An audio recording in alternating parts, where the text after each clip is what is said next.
Happy Sunday. The tip of the day is 10 steps for supporting your spouse during mental health. And I hope that these tips helped. And if you have any questions or concerns, or just like the video, hit the thumbs up or leave comments.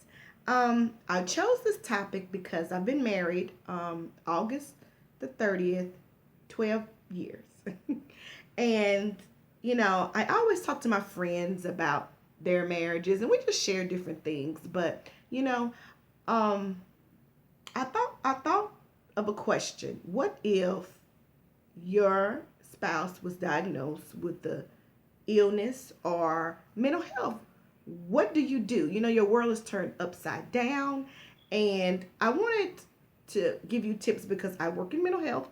And what happens if your spouse is diagnosed with a mental disorder? I hope these tips helped. And the first tip is no, it is not your fault.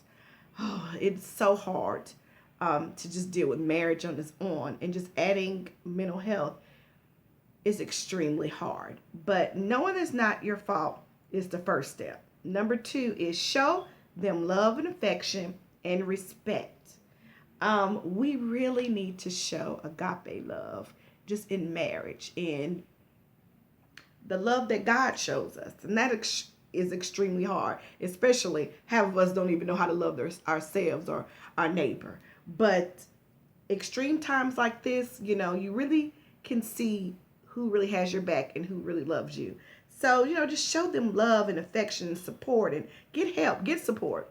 Pull on family members, church members, sorority sisters, or frat brothers, whoever. Pull on whoever, parents, grandparents that you could pull on to help you during this hard time. The third tip is remember that a depressed person feels like they're in a deep hole, and it's hard for that person that has had a mental disorder and maybe didn't know it. And now, their world is turned upside down, as well as yours and your family. So it's just a readjustment, but you can get through it with treatment, support, taking time for yourself. You can get through it.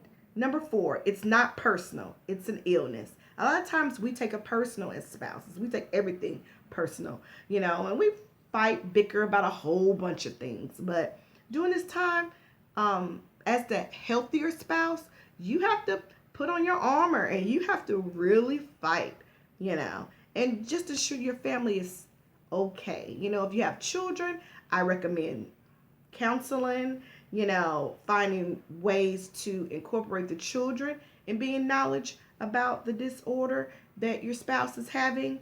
All kind of things. But I can do a video about that later. The next tip is know your spouse limitations. Living with a person with a mental disorder is very frustrating and discouraging. Sometimes you have good days, sometimes you have bad days. But overall, understanding limitations is very important for treatment. The next tip is number 6 is give yourself freedom to get emotional about challenges.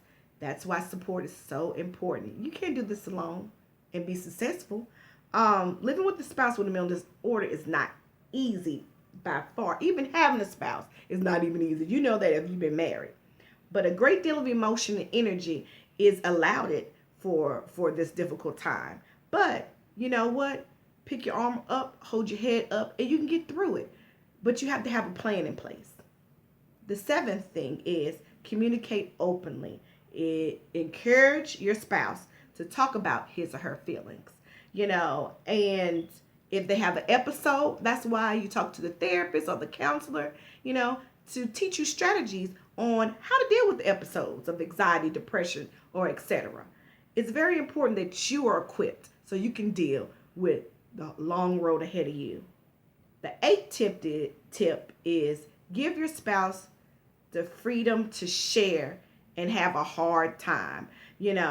Support your spouse by learning and listening to their needs, and don't be judgmental. It's so easy to judge, especially your spouse. You like, and adding a mental disorder to it, it's difficult.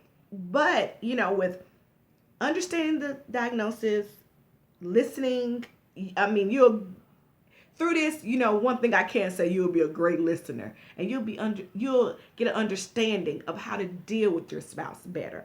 And marriage is hard, like I said, by itself, and you have to do these things anyway. But I believe that God has equipped you for it, and you can get through it.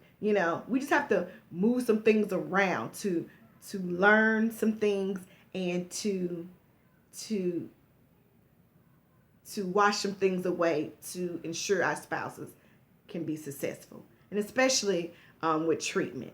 The ninth tip is educate yourself about the illness. Educate, educate, educate, educate. Get books, internet, talk to the therapist or the counselor or the doctors. Find out all you can about this illness so you can help your spouse and your family be successful throughout treatment. The 10th tip is be willing to dish out tough love. And it's hard, especially if you see your spouse struggling and you love them. It's hard. But in the midst of deep depression or a manic episode, your spouse may not know, the right things to do, or even feel like they need help. So tough love is very, very important. Have boundaries, have limitations, have a safety plan in place so you can ensure that treatment is successful. If you have any questions or concerns, or you even need help with even getting started, email me at Denise Young Life Skills Coach at gmail.com. I'll respond back, and we can help you get on the right path of treatment. I hope that these tips helped. You can follow me on IG at the consultant _ and after the and at the end of the consultant. I hope these tips helped, and have a great day.